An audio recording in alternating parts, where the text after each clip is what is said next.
പ്രസന്ന കൈസിനെ കുറിച്ച് കൊണച്ചത് മതിട്ടോ. കൈസിനെ കുറിച്ച് ഞാൻ കൊണയ്ക്കാൻ വരുന്നുള്ളടി. കൊണയ്ക്കാൻ കടക്കണുള്ളു കൈസിന്. അവന്റെ കെട്ടിയോളുടെ ഫോട്ടോ കിട്ടിയിട്ടുണ്ട്. വേറെ കുറെ ഫോട്ടോ കാര്യങ്ങൾ വീഡിയോ ഒക്കെ വരുന്നുണ്ട്. നമുക്ക് ചില ബന്ധങ്ങള് കുടുംബത്തിൽ നിന്ന് വേറുള്ളതൊന്നും വേണ്ട, രക്തബന്ധമോ ഇങ്ങനെയൊന്നും വേണ്ട. പുറമെയുള്ള ആൾക്കാരായിരിക്കും നമുക്ക് നമ്മുടെ ഉമ്മയായിട്ടോ സഹോദരിയായിട്ടോ സഹോദരനായിട്ടോ ഒക്കെ നമുക്ക് പുറമുള്ള ആൾക്കാരാണ് നമുക്ക് എന്നും തോള് തരിക.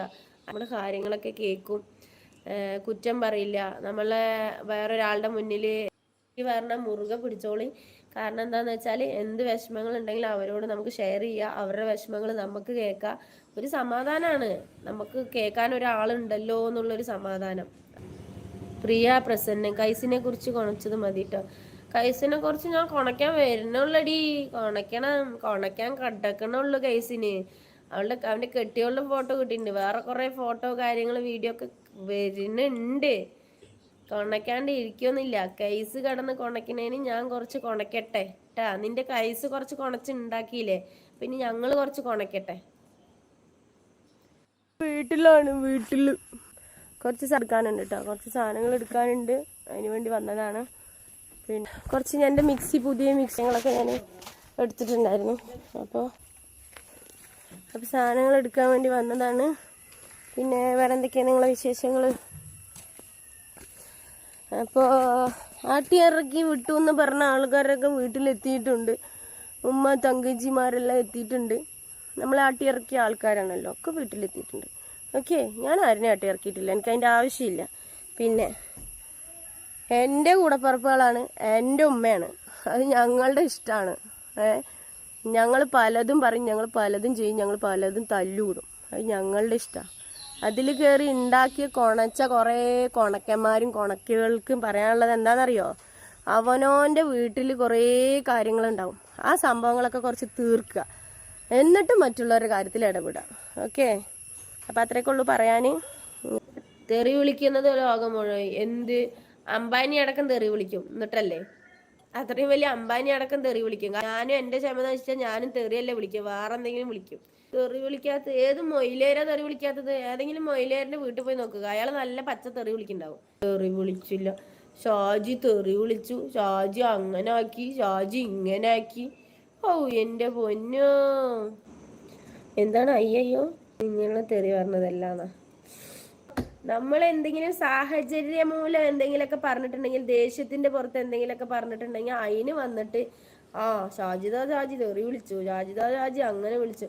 അതുകൊണ്ടില്ലേ പിടിച്ചു നിൽക്കാൻ വേണ്ടിയിട്ട് പലതും നമ്മൾ പറയും. അത് നമ്മളുടെ ഒരു ഇതാണ്, എന്താ പറയാ, നമ്മളുടെ ഒന്നുമല്ലാത്ത രീതിയിൽ നമ്മൾ ആക്കണുണ്ടല്ലോ, അത് നമുക്ക് കേൾക്കാനും കാണാനും കുറച്ചൊരു ബുദ്ധിമുട്ടുള്ളതുകൊണ്ടാണ് നമ്മൾ അതിനുള്ള തിരിച്ച് മറുപടി തരുന്നത്. അത് കുറച്ചൊക്കെ നിങ്ങൾക്ക് നിങ്ങളുടേതായ ഒരു രീതിയിൽ നിങ്ങൾ എടുക്കണം. എന്ത് പറഞ്ഞാല് ജീവിക്കാൻ വേണ്ടി കഷ്ടപ്പെടുകയാണ്, ആരും സഹായിക്കാനില്ല, ഉമ്മല്ല ഉപ്പല്ല, വേറെ ആൾക്കാരില്ല, നമ്മൾ ആരുടെയും ഒരു സഹായത്തിന് മുന്നിൽ പോണില്ല. എങ്ങനെയെങ്കിലൊക്കെ ജീവിച്ച് പൊക്കോട്ടെ, ഒരാളല്ലല്ലോ 5 മക്കളിനെ പോറ്റണ്ടേ, 5 എത്തി മക്കളിനെ പോറ്റണ്ടേ എന്നുള്ള ചിന്ത വേണം. അവരുടെ എഡ്യൂക്കേഷൻ, ഇന്നത്തെ കാലത്ത് ഒരു കുട്ടിനെ പഠിപ്പിക്കാൻ തന്നെ കഷ്ടപ്പെടണം. അപ്പൊ 5 മക്കളുടെ എഡ്യൂക്കേഷന് ആലോചിക്കണം. എനിക്ക് എല്ലാം കൂടി എൻ്റെ മണ്ടയിൽ പ്രഷർ കയറിയിട്ട് ഒരു രീതിയിൽ നിങ്ങൾ എടുക്കണം. എന്ത് പറഞ്ഞാല് ആൾക്കാരില്ല, നമ്മൾ ആരുടെയും ഒരു സഹായത്തിന് മുന്നിൽ പോണില്ല, എങ്ങനെയെങ്കിലൊക്കെ ജീവിച്ച് പൊക്കോട്ടെ, ഒരാളല്ലല്ലോ 5 മക്കളിനെ പോറ്റണ്ടേ, 5 എത്തി മക്കളിനെ പോറ്റണ്ടേ എന്നുള്ള ചിന്ത വേണം. അവരുടെ എഡ്യൂക്കേഷൻ, ഇന്നത്തെ കാലത്ത് ഒരു കുട്ടിനെ പഠിപ്പിക്കാൻ തന്നെ കഷ്ടപ്പെടണം. അപ്പൊ 5 മക്കളുടെ എഡ്യൂക്കേഷന് വേണ്ടി ഞാൻ എത്ര കഷ്ടപ്പെടുന്നുണ്ടെന്ന് നിങ്ങൾ ആലോചിക്കണം. എനിക്ക് എല്ലാം കൂടി എൻ്റെ മണ്ടയിൽ പ്രഷർ കയറിയിട്ട് ഇരിക്കുന്ന ടൈമിൽ ഇങ്ങനത്തെയൊക്കെ കമന്റും മെസ്സേജും കാണുമ്പോൾ ഞാൻ പ്രതികരിക്കും. ഞാൻ ചിലപ്പോൾ തെറി വിളിച്ചു എന്നിരിക്കും, ഞാൻ വേറുള്ളത് ചെയ്തു എന്നിരിക്കും. കാരണം ഞാനും ഒരു സ്ത്രീയാണ്, ഞാനൊരു പെണ്ണാണ്, എനിക്കൊരു മനസ്സുണ്ട്, എനിക്കും സങ്കടങ്ങളുണ്ട്, സന്തോഷങ്ങളുണ്ട്, എനിക്ക് എൻ്റെതായ എല്ലാ ഫീലിങ്സും വരുന്ന ഒരു സംഭവമാണ്. ഇതിൻ്റെ ഉള്ളിൽ എല്ലാം കലർന്നതാണ്. അപ്പൊ വന്നു പോണ സംഭവങ്ങളാണ് അതൊക്കെ. അവിടെ എടുത്താൽ മതി, അത്ര എടുത്താൽ മതി, അത്ര എനിക്ക് പറയാനുള്ളൂ. നീ പറയുമ്പോഴേക്കും ഞാൻ ഇങ്ങനെ കൈകൂപ്പി നിൽക്കൊന്നുമില്ല, അത് വേറെ ഏതെങ്കിലും പെണ്ണുങ്ങളായിരിക്കും. ഇത് പെണ്ണ് മാറി, തികയണില്ല എനിക്ക്. പിന്നെ ഷാജിന് തന്നെ വേണമെന്ന് പറയണവൻ്റെ അടുത്ത് എനിക്ക് പറയാനുള്ളത് എന്താണെന്ന് വെച്ചാലേ, നിന്റെ കഴുപ്പ് വേറെയാണ്, ആ കഴുപ്പ് തീർക്കാൻ വേറെ ആൾക്കാർ ഉണ്ടാവും. ഷാജി വേണ്ടത് ഷാജി ഉണ്ടാക്കുന്നുണ്ട്. ഞാൻ ഹലാലായ രൂപത്തിൽ ഞാൻ ഉണ്ടാക്കുന്നുണ്ട്, അത് മതി എനിക്ക്. ഹറാമായ പൈസ എനിക്ക് ആവശ്യമില്ല, ഞാനത് ഉണ്ടാക്കണമില്ല.